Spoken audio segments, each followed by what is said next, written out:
ကဲမျိုးတို့ရေမင်္ဂလာပါတူဒီအတွက်ကိုကြံတဲ့အချိန်အတွက်ကိုပေးထားတာဗုဒ္ဓဘုရားကနေတောက်ကြနေအထိမှာပေးထားရတဲ့မှာ83တစ်ပရိတ်မှာပထမနေ့က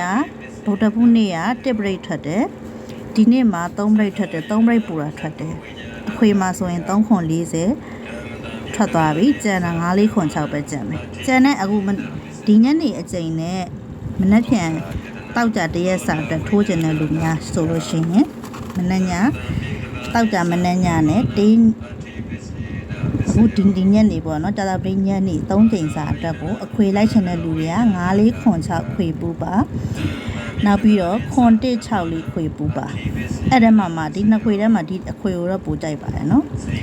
အားလုံးပဲကံကောင်းကြပါစေရှင် Telegram ကို join ရင်လို့ရှင် Lucky Lady 2ကို join မှာ Viber ကို join မယ်ဆိုရင်တော့2503701115ကို join နိုင်ပါတယ်ရှင်အားလုံးပဲကံကောင်းကြပါစေ